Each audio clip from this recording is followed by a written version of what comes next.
Welcome back to A Celtic State of Mind. I'm Paul John Dykes, and today in the studio I'm joined by Lawrence Connolly. We were watching their Celtic versus Hearts, another league encounter. Lawrence Connolly, big predictions at the beginning of the game ranging from 4 to 6-0. Some of those predictions were actually coming in from Hearts fans. It wasn't to be. It was a goal each half. It was a little bit of a kind of difficult second half to create chances. Hearts were breaking up play. First 15-20 minutes, they seemed to have more of the play, but we got the goal in the end, and that was after Hearts had gone down to 9 men. What did you make of that as a whole, that 90 minutes? I know we were playing a Hearts side that started certainly with 7 changes in their side. They've got the Europa League qualifier to look ahead to, but we're not concerned with that. We're just concerned with what Ange and the team are doing. I don't think we ever get out of first gear. I don't think, even in the second half when it was only 1-0, you know, Hatate was trying to drive it on a bit. Wasn't enough players really trying to drive it on and make things happen. It was comfortable enough. Hearts had that wee spell at the beginning of the second half. They definitely had quite a few corners. The ref was letting, although they ended up with 2 players off, you know, he could have had his cards out quicker. Yeah, he could have. I don't think you can complain with either sending off. Certainly the boy Cochrane did a few cynical fouls that he didn't get yellow carded for, so, you know, it was no surprise him picking up his second yellow. Listen, at the end of the day, it's 3 points. We're top of the league. That's all that mattered at kick-off. You know, Paul McLean, march on. Top of the league. This is the thing though, Lawrence, because we watch a performance like that. It was far from a vintage Celtic performance. We know how Ange Postecoglou's teams can play. So we need to dissect it. That's what we do after the game, and we will look at some of the positives, and we will see if there are any negatives. But I'm going to bring up something that could be deemed a negative from Stephen Sloan. Aaron Moy is just James McCarthy with a skinhead. He's nowhere near Celtic quality and can't handle the fast-flowing game of play. I actually thought Moy played pretty well when he came on. I think the player that we've signed obviously was on the back of us losing Nir Biton and Tommy Rogic. Interestingly enough, you know, that kind of experience last season was crucial to Celtic. I think it was crucial to our season to have a player like Rogic in his squad and Biton. I mean, Abada spoke about Biton and the influence that he had on him. Lawrence, you know, coming over here as a 19-year-old, settling into a new style of football, but also a new culture within Scotland. And I thought they were absolutely crucial last season. It raised a few eyebrows when both of them were allowed to leave. And of course, there's been a lot said about Rogic not finding a new club. Meanwhile, Biton has found a new club and has already been sent off for his new club.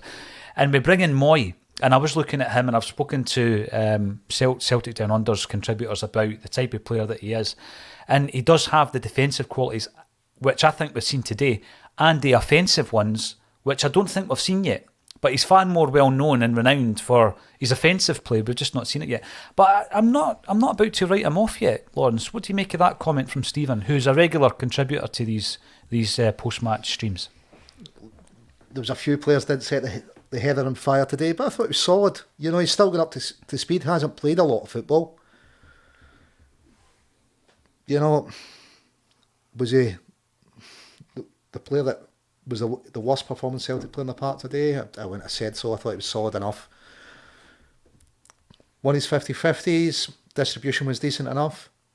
You know, he's still getting up to speed. He doesn't have a full pre-season under him.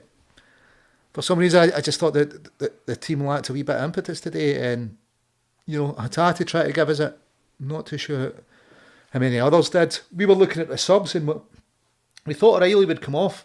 I don't think it's been his best game, but I thought maybe drop Kyogo back, keep him and Giakoumakis on the park, and just give them something different to look at.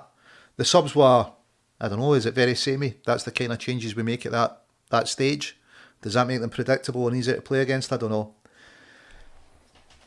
Saying that, you know, Hart's tackling, you know, disrupted a few of the moves, just collecting his later, pushing players over. It was a comfortable enough afternoon. It just, we should have taken our chances, shouldn't we? Absolutely, you know, that's it was comfortable, Lawrence. We weren't clinical. I wasn't biting my nails at any point because Hearts were putting us under intense pressure and were hanging on. At no point did I feel that we were going to do anything other than win that game. You know, that I never ever had that belief. And by the way, you can't say, but if we're playing better opposition, because you raise your game within the game if you're playing better opposition. And we've done enough to win the game. As your T-shirt rightly says, Glasgow's green and white. We're sitting top of the league. And I think, though, it is right. I mean, there's a couple of points you've made that we are going to talk about. We're going to talk about the performance of O'Reilly, not just today, but, up to this point. We're going to be talking about maybe the performance of David Turnbull as he, trudged off the park, having been substituted, not looking too chuffed with himself. I just think to myself, well, you had to come off. So what does the rest of the viewers think about Stephen's comments about Moy? I thought, personally, and it's sorry to disagree, on the channel and on the stream, I thought he played his part. I think he played his part. He came in, he shored it up, and I do think once he gets up to speed and the fitness is back there, Lawrence, we'll see a lot more of him. What he certainly has done is he's pushed James McCarthy down the pecking order when it comes to the selection. You don't see McCarthy on the bench, and when Ideguchi comes back in, another player, of course, that Ange Postecoglou brought to the club, McCarthy might even be further down the pecking order. But I did think that Moy played okay. He certainly wasn't one that stood out for me. I was more concerned with the performances of the two I've mentioned, Turnbull and O'Reilly. I didn't think they created enough. I know Turnbull, had the secondary assist for the opening goal, but I'm talking over the piece. I don't think he did enough. I thought he had a couple of decent balls. Taking a stamp in the ankle that probably made it. When we saw the replay, I thought that could be more than a yellow. The boys went in and the stamp in his ankle. He's went in late. O'Reilly's, we'll be generous and say it's a slow start to the season for him. He's not looked to play last season. And you can maybe see why we're looking for another attacking midfielder. Maybe Moy's going to give us that. Let's Callum play further forward once Moy's up to speed. Who knows? But yeah, I'd say O'Reilly's he's definitely had a slow start to the season. But the team as a whole, I would say, played in first gear today. I don't think Hearts. I think if Hearts had scored, we could have stepped up a few gears. The worrying thing is that other than Hatate, who was really trying to get us out of first gear, who was trying to push it on and make things happen, I don't think there's too many in the team that we could say we're doing that. No, that's right. Michael Ross comes in. I don't think Ange will be totally happy. We said that at half-time, Lawrence. I don't think he would have been happy at half-time. And then Hearts went in probably within the 10 minutes of the second half and had their best spell. So he would have been even less happy, which is probably why Ange made the substitutions a wee bit quicker than he normally does. So yeah, I totally agree with you, Michael. I don't think he would have been that happy. Barry McCluskey, welcome back to the show, Barry. We had a free punch at Hearts today. All they got was a wee slap on the face. 3 points nonetheless. Yeah, that's how I'm feeling as well. You kind of thought with all the changes that Hearts had made that we could have put them to the sword. We won 2-0, and I think it was a comfortable victory. Boheed Bob comes back in. I don't know if somebody calls you Boheed Bob or you're calling yourself a Boheed. 2-0 could easily have been 6. Hearts played better in the second half, but did nothing to hurt us against the third best team in the league by some way. Cannot really complain. That's where we are. The Hearts are the third best team in this league, Lawrence, and we haven't seen enough, I don't think, from the likes of Hibs or Aberdeen or even Motherwell to suggest that Hearts won't finish third this season. Yet, like you say, we weren't in top gear, and if they gave us more of a challenge, I think we could have stepped up as well. So I think Boheed Bob's right. It could on another day have been 3 or 4 certainly. The keeper had some cracking saves, a couple of cracking saves, didn't he? You were like, so listen, it was a really comfortable afternoon. It would just, if it'd been a wee bit more exciting, a wee bit more impetus from the Celtic team would have been better, a few more goals, but it was comfortable. Clean sheet, we're top of the league, we're 2 points clear. What's not to like? No, exactly. And I don't want this to turn into a kind of moaning post-match bulletin, Lawrence, because obviously that comes back to haunt us on the comment section as well. We're not being negative. It wasn't a vintage performance. Nihilist Jack, we've got to be balanced as well, Lawrence, but if there's something to criticise, we will. Listen to this. Hatate has gone from having the worst hair to the best hair. Well, I don't know about that. Hopefully the new slick look, red boots and all, will help him kick on to another great season, pun intended. Well, I wasn't looking at his hair or his boots. I was looking at his physical appearance, and I think that he's definitely been kind of like leaned up, if that's the right term. He's looking a wee bit more streamlined, Lawrence. He looks a completely different beast from the player that we saw last season. And actually, I think when he came on, he made a big impression on the game. Yeah, definitely. He was chasing the ball try to pressure them. It's great to have him back. You know, the first 2 games we get players injured. We had enough injury problems last season, so he had a cracking pre-season. Expecting big things from Hatate. You know, Callum's made one of the 3 midfield spaces his own. The other 2, I think they're definitely up for grabs. You know, I think Hatate's probably as close to anyone as saying, right, I'm taking the second one, and it leaves the third one to fight over. Well, that's interesting that you've said that. I'm going to bring up a point that came up a wee bit earlier. Pinball came in to say, with Moy being a far better 6 than McGregor and Hatate being our best 8, would you play Cal or O'Reilly as a third midfielder? It's an interesting one because I look at the third midfielder as being a 10, and I don't think Callum McGregor's a 10. And, you know, I think the argument would be whether or not Moy is the best number 6 at the club. I think he's done pretty well. I don't agree with the previous commenter, Stephen, who doesn't rate him. But that's just my opinion, and opinion seems divided. So Neil Reid comes in, he's not convinced by Moy either. Although Pinball comes in and thinks that it was the best that he has done. Thought he did pretty well today. Tony, Davarin, Moy looked good again. What do you make of Moy's performances so far? Bearing in mind, he's not 100% in terms of his pre-season, etc. He's just trying to get up to that stage, up to that intensity. Love Gigi coming on and getting a goal. David Crines. Let's talk about Giakoumakis then. So before the game, Lawrence, you predict your team.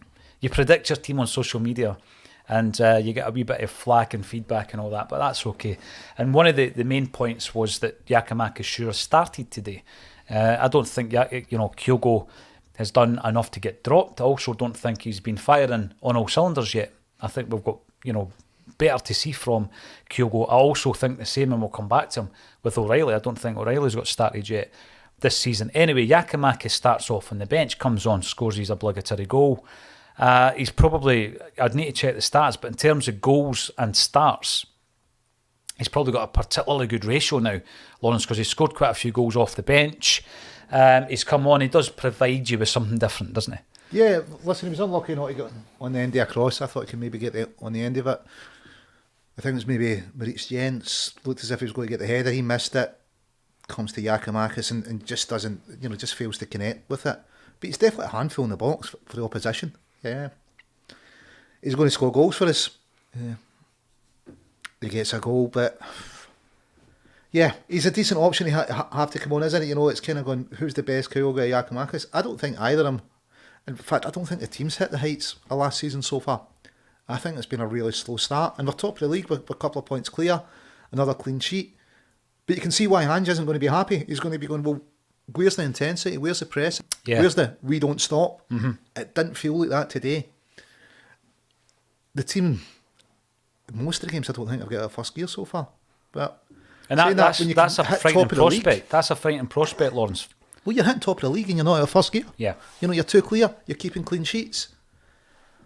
There's a lot more to come from this team. Yeah. And we shouldn't really complain, because you think about the slow start we made to last season, different circumstances obviously, but we're in a much better position than we were last season. Will that intensity, will that return when we're playing the 2 games regularly every week, Lawrence? Is it the fact that we've got, we cry out for breaks throughout the season, but it does feel as though we're playing a lot less football at the minute? Aye, I think it'll come in a first big challenge. I think we've not been challenged so far this season. I think sometimes that competition kicks players on and just wakens them up in the park. Mm. It's all been very comfortable so far, and I think maybe that's why the kind of impetus isn't there, because it was really easy today, let's be honest. It's 2-0, it's going on 6. Did we ever really think we're in danger of dropping points today against the third best team? No, it was really comfortable. Yeah, our finishing could have been better. We could have been more impetus, but we're 2 points clear top of the league, and the team's in cruise control at the moment. No, you're right. I'm going to bring in as many comments as we possibly can. It's always a good way to get people involved after a game. We've all got different views on it, haven't we? You've already seen some of the views on Moy, 2 different ends of the scale, Lawrence, and that's what this is all about, a wee bit of debate. Let's disagree and explain why you think that he is or isn't the man for the job. Scott Howe comes in. Referee was good, the linesmen were awful. Celtic a bit wasteful with passes and chances. GG, icing on the cake. Most important thing, 3 points. Absolutely. And we don't, we don't miss the fact that that's the most important thing, the fact that we're sitting top of the league. It was a slog last season to get there. And once we got it, we didn't relinquish it, but we're there already. Dermot, Celtic, Rabbitoh, good win. They are ranked third. How many goals will Kyogo and GG score this season? 40? I wouldn't bet against it. It's got to be 40 between them at least. I wouldn't is he bet talking against 40 it. each? I'd be looking for 50 between them. I said that last season. We're used to having some pivot who can score 30, 40. We've even seen 50 plus goals in a season with Larsson.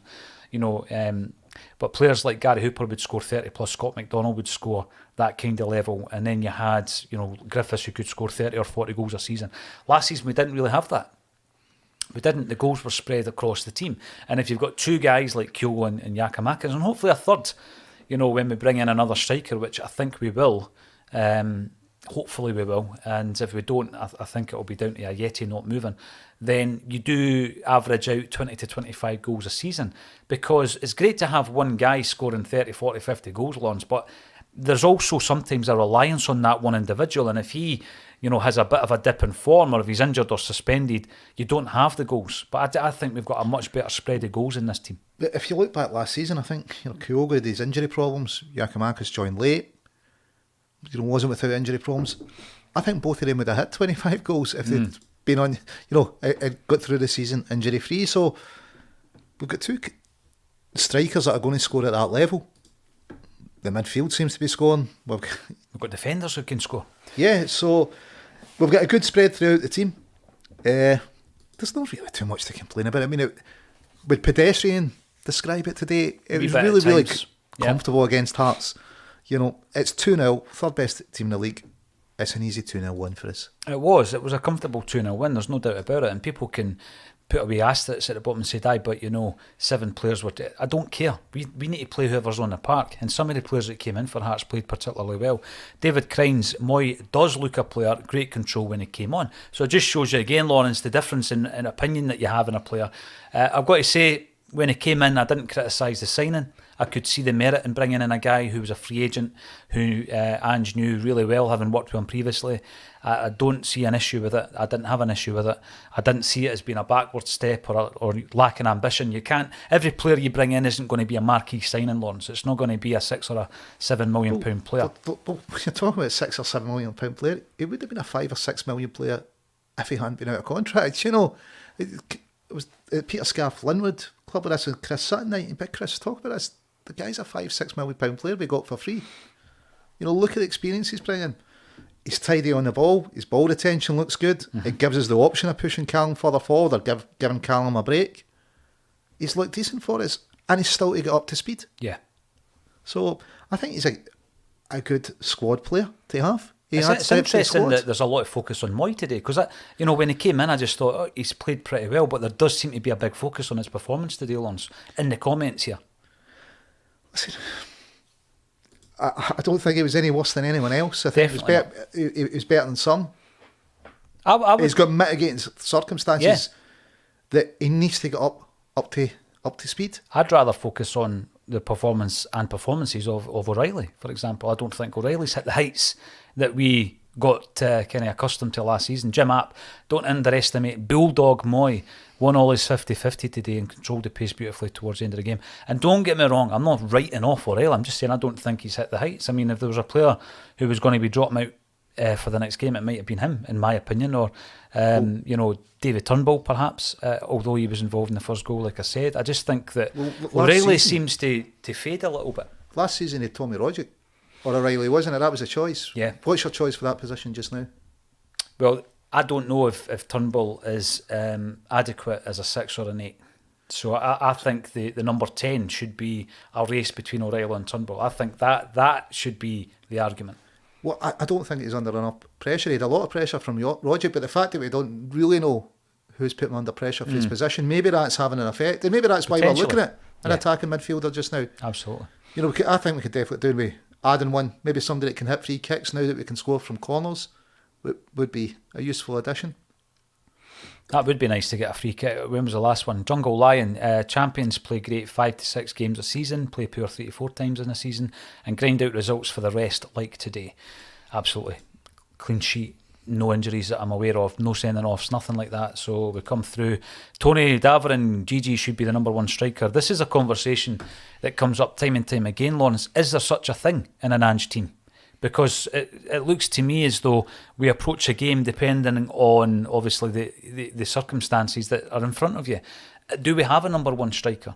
Because if in the next game, Giakoumakis starts, I wouldn't even look at that as Kyogo getting dropped. I just think we're playing the best team for that particular match. I think Ange totally plays it as a squad.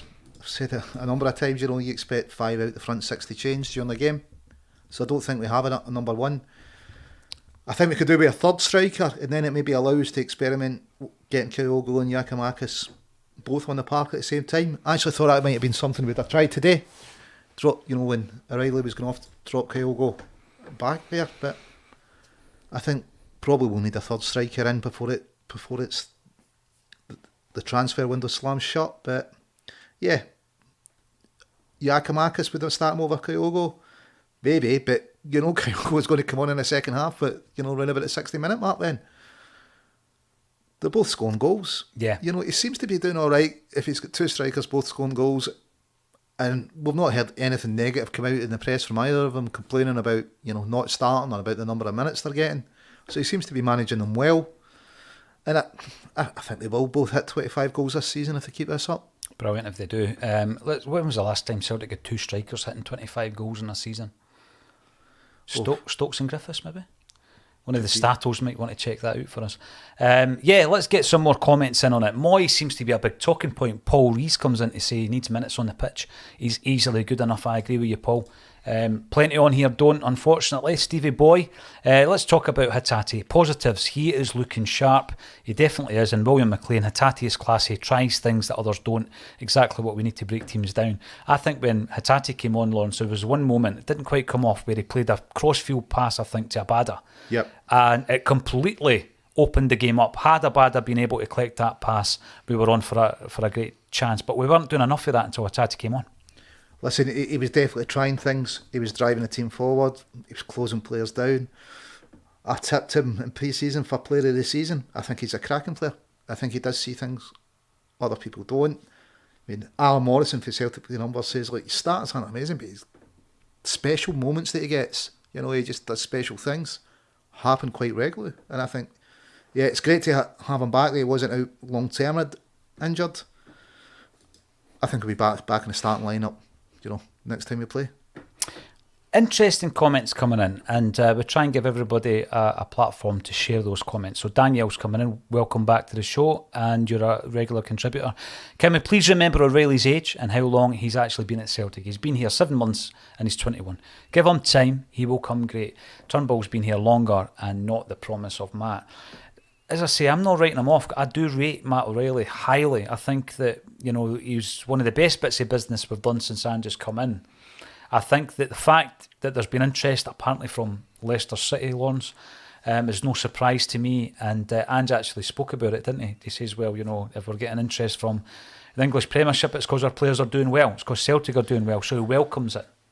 I mean, imagine having players and getting no interest in them. What would that say? That reminds me actually of something that happened on Thursday night. But you were there speaking to James Allen for Las Vegas, and we were talking about that kind of thing where people give you stick. He says, but the minute they stop giving you stick, that means you're irrelevant, and if you're irrelevant, that's worse.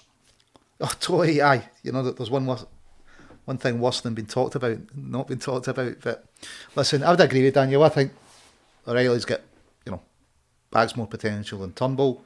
I think he's a better player.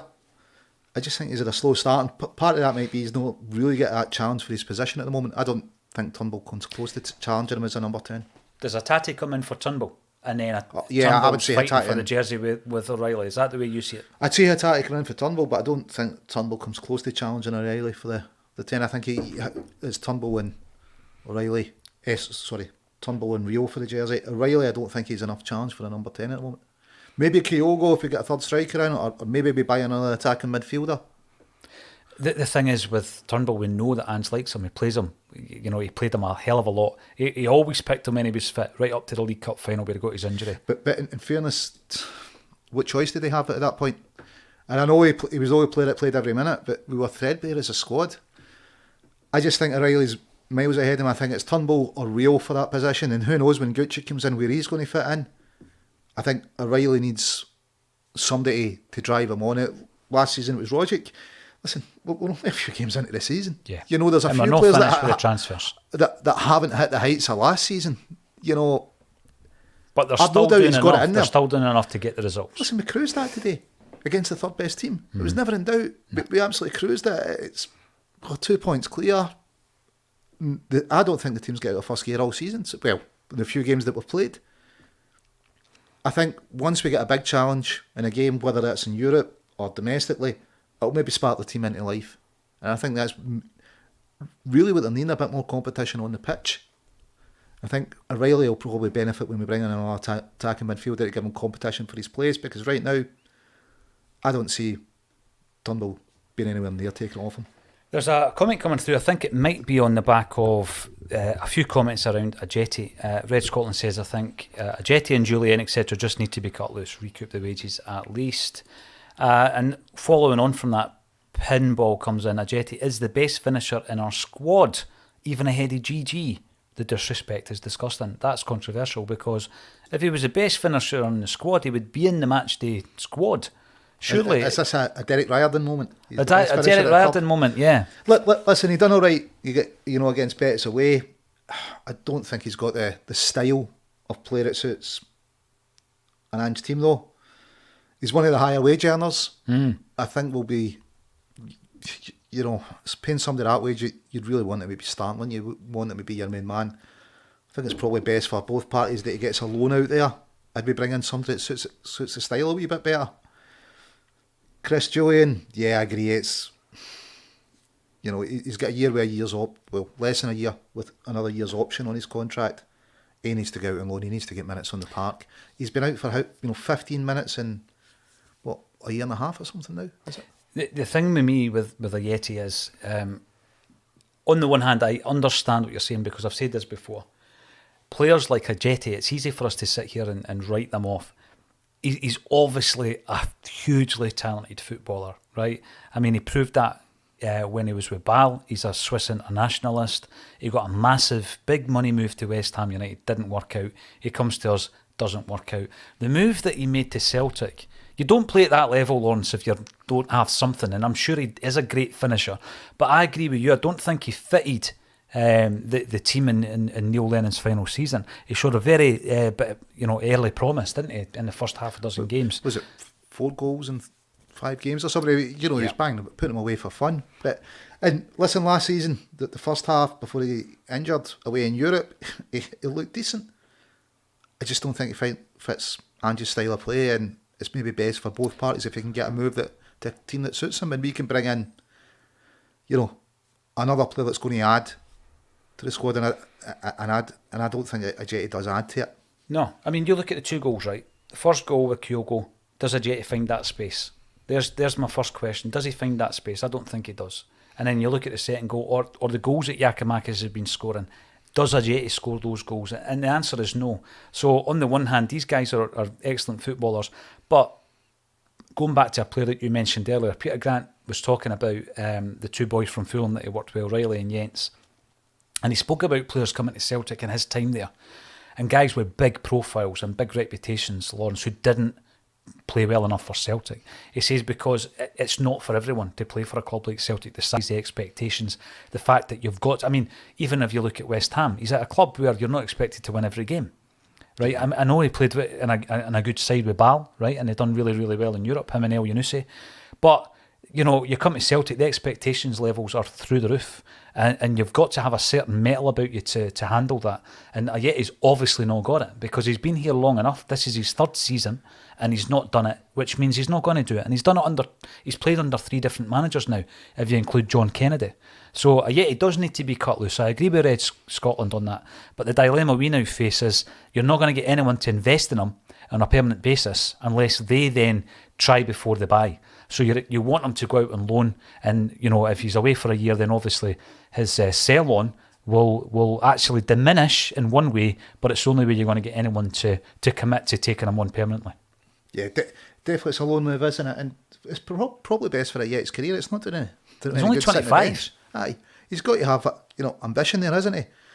He'll have two years left and a 1 year option, potentially 3 years left in his contract. How many players have Celtic purchased for £5 million plus in the history of the club? Not many. That's why it's such a bone of contention when you look at players like Barkas and Ajeti, because we had that investment. We're going to lose a lot of money on them. We're going to lose something probably like £7.5–8 million on these two players alone.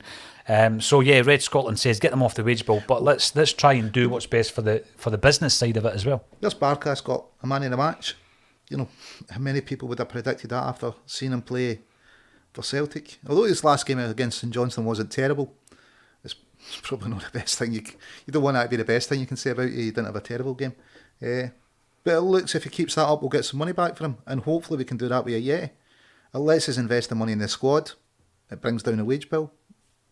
Hopefully we'll get a third striker in. If we can move a Yeti out before the end of the month, hopefully Lowell Junior's working on that, and Tosh will have a couple of strikers for Ange to look at. It'd freshen things up, wouldn't it? Tosh, first name terms, I love it.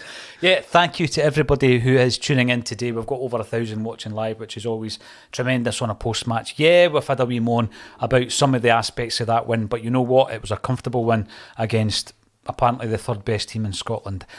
So we move on. We move on to Dundee United, tough away game, and then another tough one away from home before we come up against Rangers, and we'll obviously be covering every single kick of the ball. Lawrence, before we go, is there anything else you want to say? We just want to be clear, that's Celtic reserves then, Hearts, for the best team in Scotland. Is that how they make it into third? That's what the likes of Peter Grant and Tommy Burns used to always say when they were getting interviewed by the Shoot or the Match or Roy the Rovers. Favourite second team, Celtic reserves. Love it. And Lawrence, it's no surprise, is exactly the same as that. Thanks everybody. As I say, over 1,000. It's phenomenal figures. Thanks everybody for getting involved, and thank you once again, Lawrence Conley, for joining me on a Celtic